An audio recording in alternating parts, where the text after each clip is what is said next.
Hello, everyone. My name is Sofia Gonzalez, and welcome to my presentation. This is my signature assignment, and I wanted to showcase how to build a Nearpod presentation for teaching and learning. This is so exciting for me because this is a tool that I use all the time with my students. So let's dive in. What is a Nearpod, you might be asking? It's a student engagement platform with activities. It has ready to run lessons in the event that you're not able to build a Nearpod from scratch.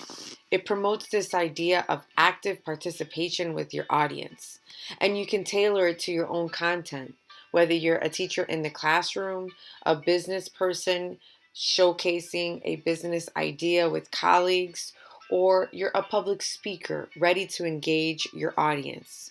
It could be live or student paced, and most importantly, it's so much fun. I'd like to share with you some quick Nearpod tools that it has to offer.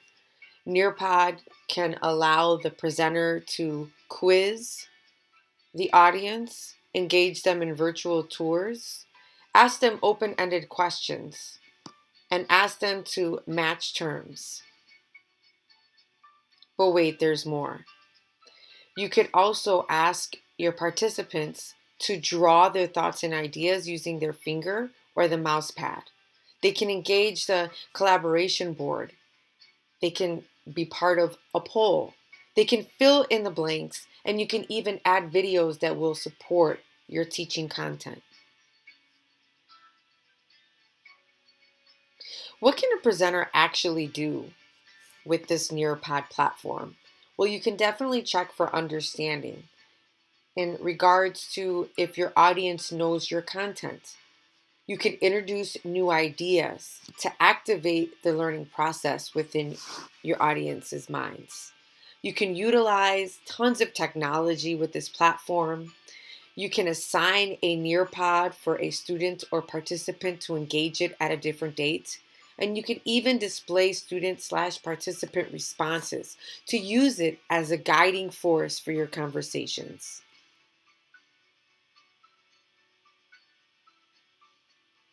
So it's creation time.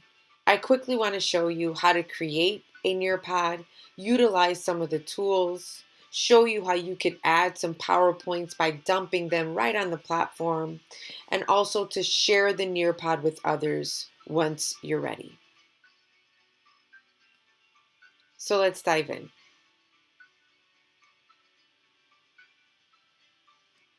Now, if you don't have a Nearpod account, it's very simple. You just sign up with a username password and you're good to go. As you can see, since I have a Nearpod account, all of my Nearpods are on my dashboard. And you can even create folders and organize them by dragging and dropping. So here to my left here, you could see that you can create your own Nearpod. You could use Google Slides that you may already have if you're a Google Slide user, or you can create one straight from the platform. Let's go ahead and create one from the platform. And you could also create a new Nearpod by clicking on this plus sign.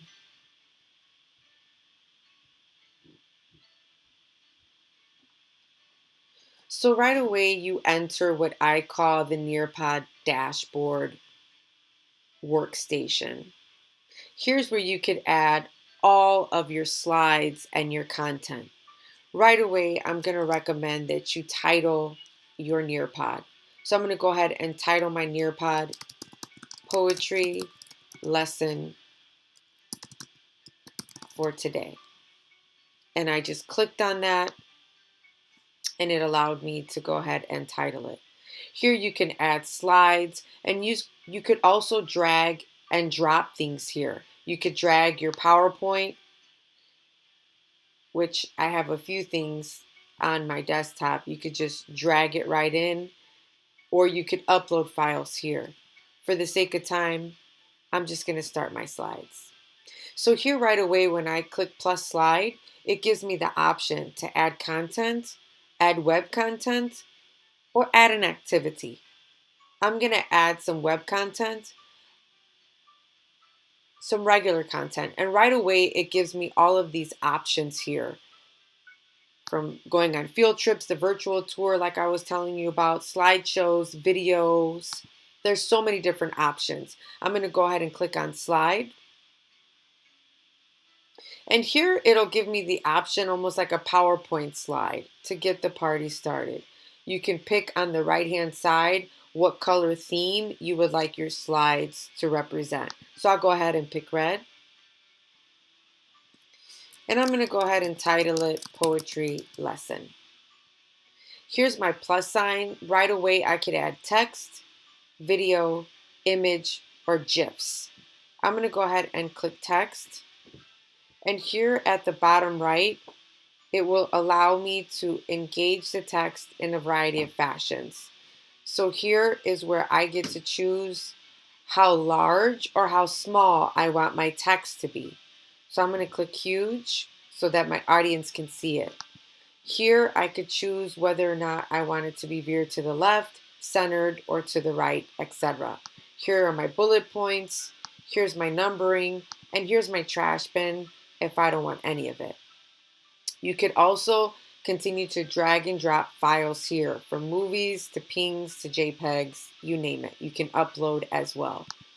I'm going to go ahead and click on text. I'm going to go huge. I'm going to give it some bullets. And I'm going to say to my class that for our poetry lesson for today, we're going to look at central themes, major poets with definite time to write.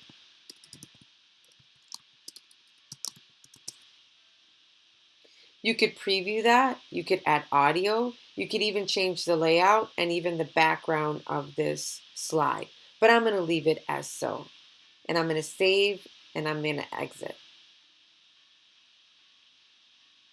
It's going to take me back to the same location where I can continue to create slides. For the sake of time, I am going to show you 3 different options that you can engage with Nearpod. So let's get started. I'm going to add 3 activities. And I'm going to then showcase with my students through a video their use of these different features. So I'm so excited to show you this Nearpod in action. So I'm going to give an open-ended question. And here you can ask your audience anything. What do you know about poetry? My students will be able to see that, and they will be able to put their answers in a submission box. Here you'll have 2 options each time you want to add a feature. Here's the timer. You could choose how many minutes you want your students to engage in a particular activity, or you could leave it without a timer. I typically leave it without a timer. Here's where you could add a reference. I typically like to add images just to add visual interest. Takes me to Google Images. Again, you can continue to drag and drop any files off of your desktop, or you can upload them through these variety of different platforms, from the cloud to uploading to OneDrive. It's all here. So here I have a lot of pictures. I'm going to choose this one by clicking on it once, and then I click Save. Just adds a little bit of visual interest when the students engage your questions and different features. So I'm going to save it. Now that I have 2 slides, I want to demonstrate how you could drag and drop to change the order of the slides. Super simple. Let's keep moving. I want to add another feature. I want to add a poll. This is a cool feature to catch a quick glimpse of where your audience is at regarding a particular topic. How much do you like poetry? Adding another picture, you can add video, audio, PDFs, more web content. It's really limitless, all the different features of Nearpod. in my personal opinion. I'm going to add a different poetry picture. I like this one. I love it. Give me more. And here are the different options that each student will have. I kind of like it. Convince me. And here I want to add one more answer, so I'll click Add Answer. Not really into it. Sorry. And so I save that.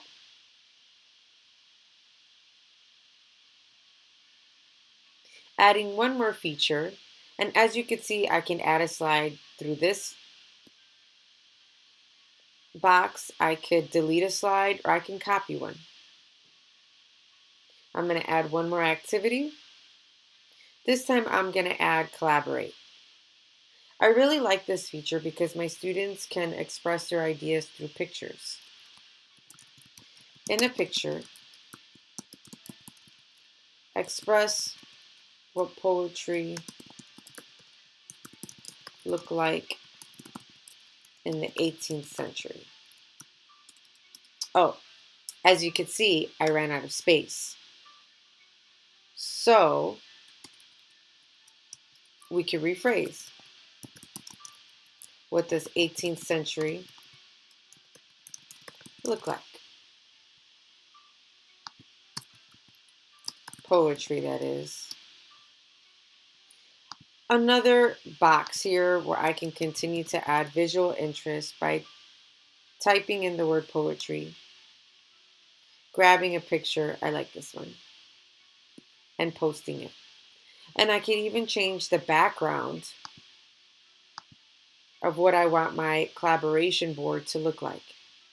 That looks nice and clean. Clicking save.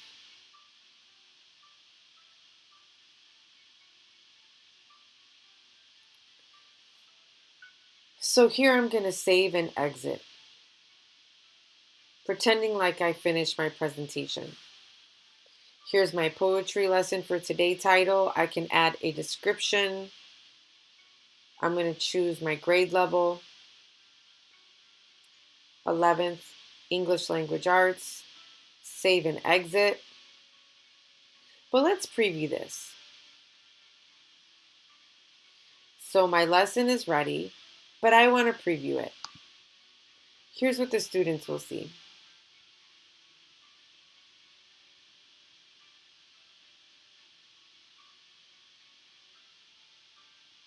It's always nice to preview the presentation so that you can check for any errors. Here's our first slide. Remember, I click preview. That will take me to the next slide. Here's my first activity, my open-ended question.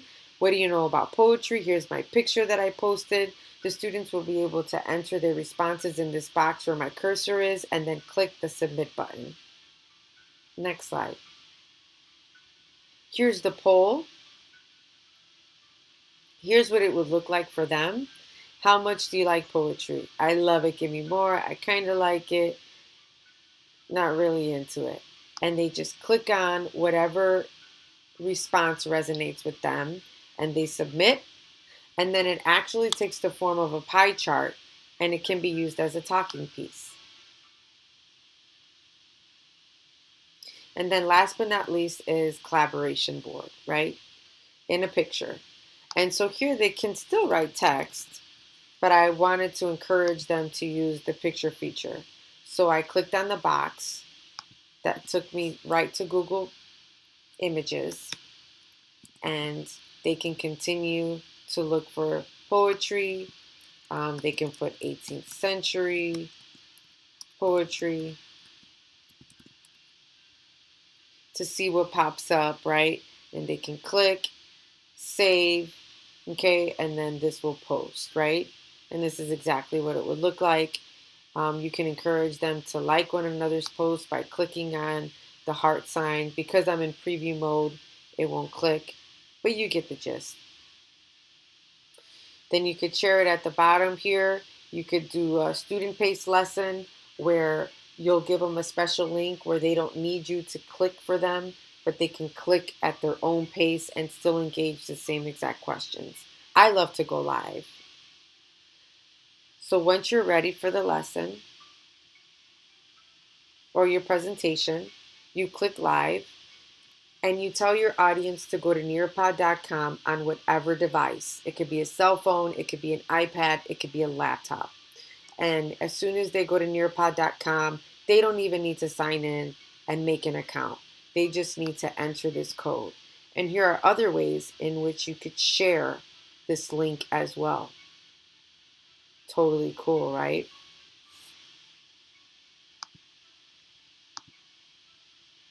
Going back to my presentation,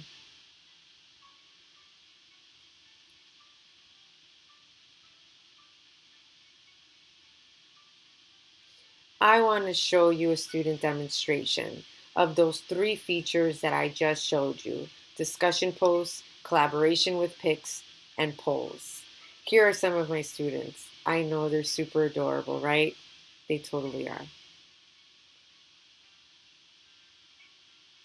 All right, let's take a look at my students and myself in action using the Nearpod platform.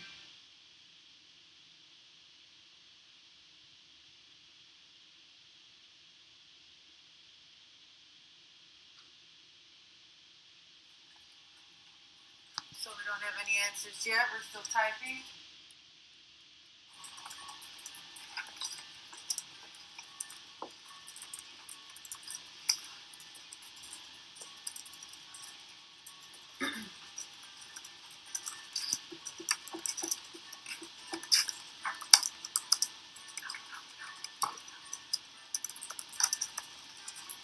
All right, cool. As we're typing, we already have a comment up here. Delia, go ahead and read yours. Emma Gonzalez is a victim of a mass shooting, and her being a victim gives her credibility with anecdote from a personal story with personal emotions. Sure. So this idea of her being an actual victim of the school shooting gives her the credibility, right? Gives her that personal story, that anecdote that would provide for the audience this element of persuasion. Okay? Collaboration board now. Okay? With an image. Describe her main claim. Using the box here, okay, that will take you to a Google search of pictures. Go ahead and do a quick Google search and pin your picture to the board, and then we'll have a conversation on that. Her main claim, what do we propose in the form of an image? And then Isabel and Celeste, the code is on the top left-hand side, so you can join in. And feel free to like your classmates' post. Remember how you can like stuff? Nice, look at all this.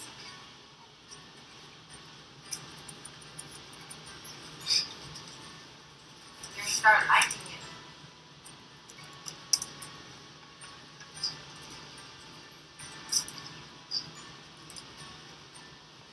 Alex, it's not a picture.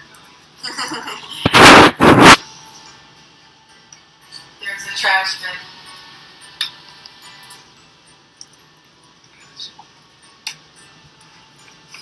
Alright, so Daniel, you have Rebel here with a fist that has a bunch of words that represents this idea of revolution. So what is that supposed to represent as her main claim?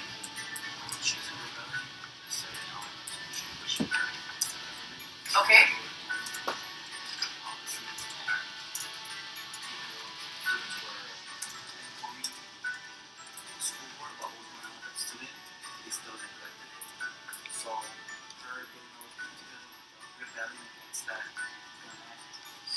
Yeah. Absolutely. So this whole conversation, this whole narrative with gun reform, right? And how there are definitely 2 strong sides to the issue. Absolutely. Both raising points. Okay? And I'm sure you guys have addressed prompts often in reference to this, right? Okay, so these are powerful images that really reflect her main ideas, right? The claim.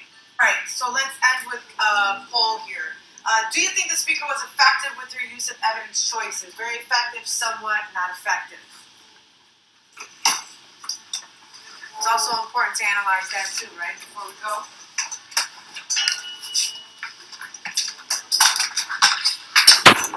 Do we have our answers? I'm going to go ahead and share. Bouncing to student view.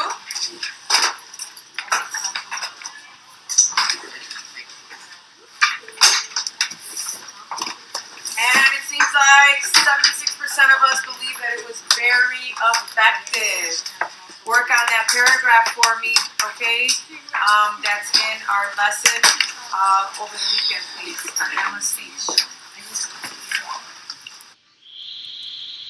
All right, so there you have a demonstration, and hopefully it will inspire you to create your own Nearpod presentation.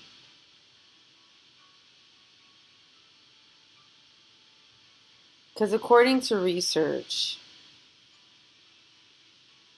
Nearpod can be so engaging, both for the teacher and the audience. Nearpod provides a lot of options to allow you to shift from lecture to individual or group activities and encourage students to create and co-teach. According to more research, once you feel comfortable using the tool and shifting some of your personal instruction approaches, Nearpod can change the way you instruct. And in reference to even screencasting, active training techniques are effective because they engage learners in tasks that promote deep thought, discussion, problem solving, social interaction, and hands-on learning. And what's more, research also points to and suggests in certain articles that screencasting tutorials have become a favorite tool of educators in recent years. Here are some of my references. In closing, if you have any questions about Nearpod and how to create, please feel free to contact me at the email that's listed underneath my contact information section at sgonzalez@jsmorton.org. It was a pleasure to walk you through one of my favorite tools ever on earth to use with my students to engage them. I hope that you will create many Nearpods to come to engage your audience for your purposes. Thanks for tuning in.